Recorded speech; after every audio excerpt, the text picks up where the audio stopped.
The other day when I was taking out the recycling, I noticed that someone had thrown away a perfectly good Sony CD player stereo system. And my first thought was the same as yours.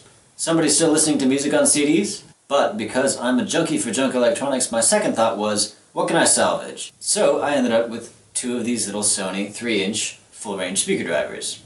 I thought maybe I would build a little wooden enclosure for them and make some speakers, but then I thought since I didn't pay anything for the speakers, I shouldn't spend anything on the enclosures.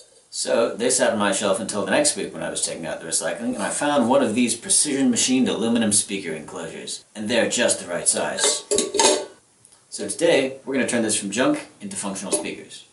There's a little bit of acoustic science involved, but a speaker enclosure is basically just a sealed box that allows the diaphragm of the speaker to compress the air more effectively and thus deliver greater volume from the same diameter speaker and the same amount of power.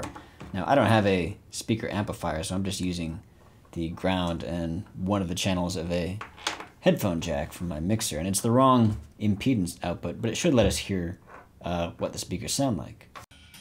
You'll notice that if we hold the speaker in the open air, the sound we get is very directional, and we get certain frequencies depending on how we're holding it. We also don't hear very much bass. If we enclose the speaker,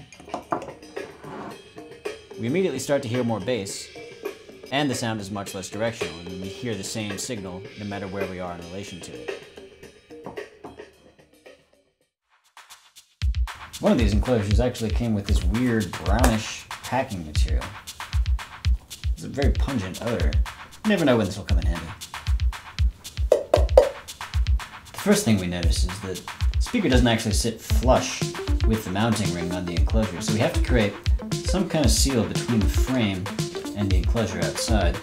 We're going to do that using a circle cut out of fairly stiff cardboard to use as a flange between the speaker mounting and the can.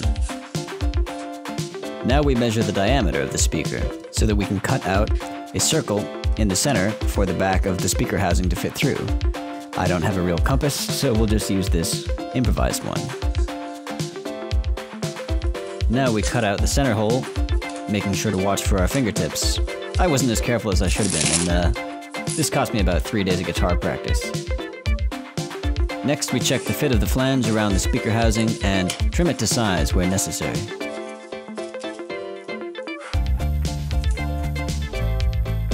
Next, we mark where to drill in the flange so that we can fit the mounting screws through it.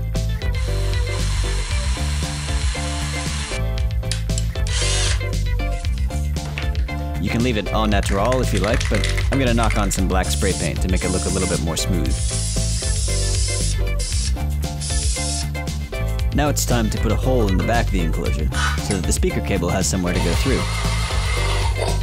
I'm just using a plastic grommet wrapped in electrical tape so that the seal is nice and tight.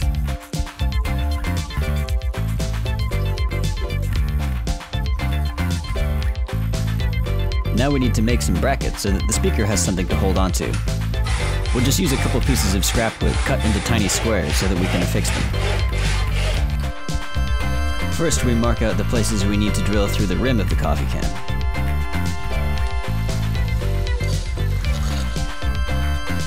Then we mark places on the edge so that we can affix the brackets.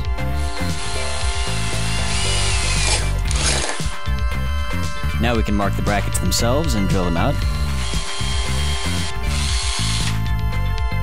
Then all we have to do is screw them into place.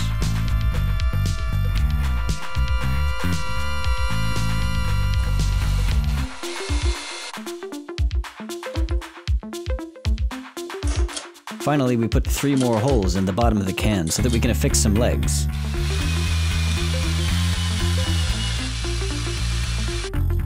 I'm just going to use a couple machine screws and hex nuts for these purposes.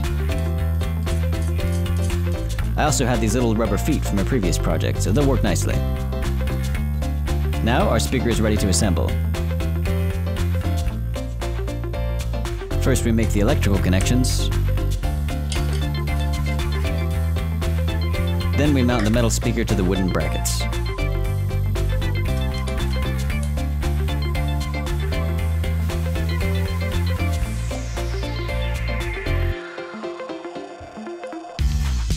And once it's all together, we're ready to hear how it sounds.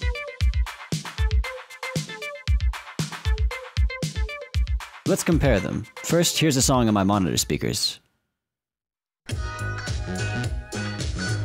Now we'll switch into cans.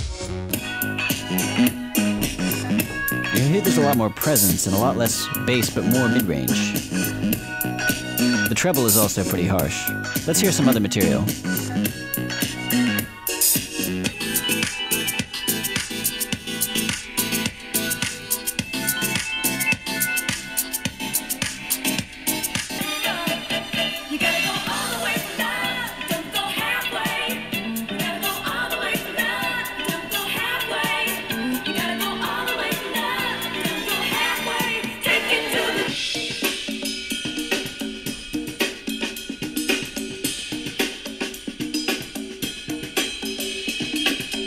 Now, just for fun, let's hear a sine sweep and graph the response.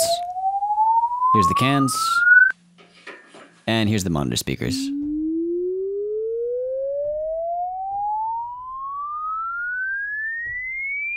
If we match up the waveforms in the timeline, we can get a rough comparison of how they sound. This is a logarithmic sine wave sweep from 20 Hz at the left to 20K on the right, and that's obviously the coffee cans on top and the monitor speakers at the bottom. So, how do they sound?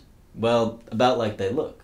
The high end is really harsh because they're made of metal, which you might be able to tamp down a bit by lining the interior with soft fabric or foam. And because the design itself is fairly small and there's no port for the bass, the low end drops off pretty dramatically, right below about 200 Hz. But in between that, the mid-range is pretty good, apart from a resonant peak that presumably corresponds with the wavelength of the speaker enclosure itself. But for my purposes, what I really want out of these is an alternate listening experience that's different from the speakers I'm already using. When I'm producing music and listening to the same thing over and over and it starts to get repetitive, if you could change up your listening experience, you actually can hear new things. So for those purposes, these will do just the trick. So if you enjoyed that, let me know down below. Let me know if you've made junk speakers yourself and what did you make them from and how do they sound. Thanks for watching. See you next time.